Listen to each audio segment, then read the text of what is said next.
Remain happy, and today's my topic of video is kind of sentences. We can divide sentences on two bases. First is according to the meaning of the sentence.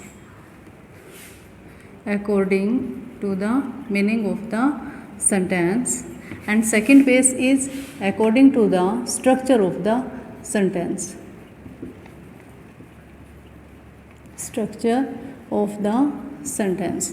On the basic of when we divide when we classified any sentence according to the meanings, there are few parts, for example assertive, exclamatory, negative, and interrogative, imperative, optative. And when we divide the sentence according to the structure, there are only three parts, and first one is simple sentence.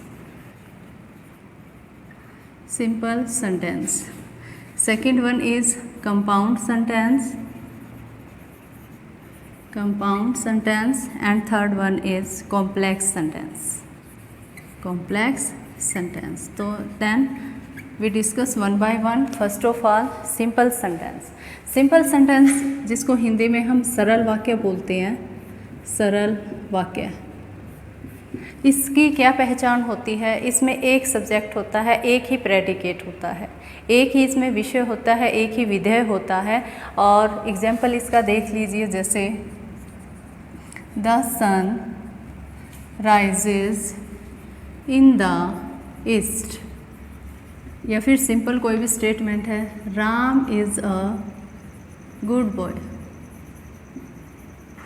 ये हमारा कैसा है? सरल वाक्य है, एक simple sentence है। Next अपना आ जाता है कंपाउंड सेंटेंस। हिंदी में इसको कहते हैं संयुक्त वाक्य। संयुक्त वाक्य, इसमें दो प्रिंसिपल क्लाउज मिलती हैं, दो इंडिपेंडेंट क्लाउज हमारी इसके अंदर होती हैं, दो सब्जेक्ट होते हैं, दो प्रेडिकेट होते हैं। दोनों ही सेंटेंसेस जो हैं वो अपना पूर्ण अर्थ लिए हुए होते हैं, और उनको किससे ज्वाइन किया जाता है? एंड से, बट से, और एक दो और वर्ड्स हैं जिनके साथ उनको कंबाइन किया जाता है, ज्वाइन किया जाता है। इसमें कंजक्शन यूज़ की जाती हैं। जैसे अगर हम ये सेंटेंस, चलो यही उठा लेते हैं, या ये उठा लो, Ram is a good boy and he obey his parents.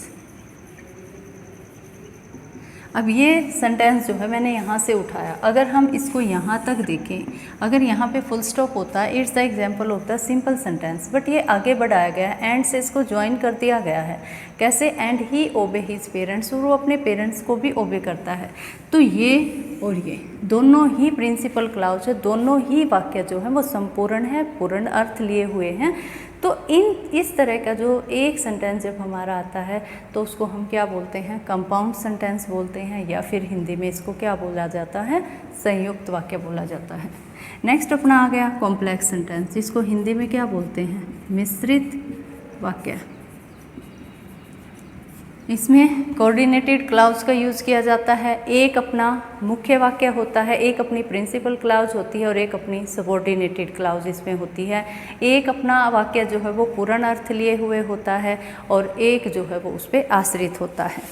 इसका हम इसको किससे ज्वाइन करते हैं? इफ़ हो सकता है, दैट आ सकता है, होम हो सकता है। तो इस तरह से मतलब कि जो आश्रित हो, जैसे He is the boy whom I saw in a fair। ये बना दिया, He is the boy, ये वो लड़का है जिसको मैंने एक मेले में देखा था। नेक्स्ट हम इसमें देख सकते हैं, जैसे कि कोई भी है, if it rains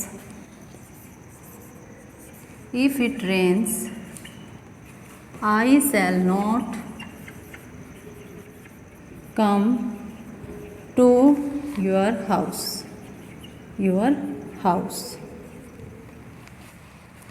अब एंड वाला या संयुक्त वाक्य है, इसमें भी एग्जाम्पल आप देख लीजिए, जैसे कि God made the country and man made the town. Down. But इसमें कैसे यूज होगा, जैसे he is poor but very helpful, but he is very helpful. वो गरीब है परंतु वो बहुत सहायता करता है दूसरों की।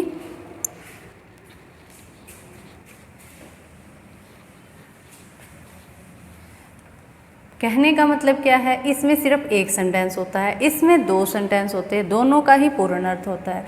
और कॉम्प्लेक्स में क्या होता है, एक मुख्य क्लाउज, एक जो प्रिंसिपल क्लाउज और एक उस पर आश्रित वाक्य।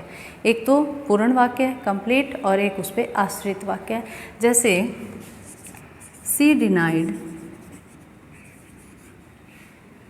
दैट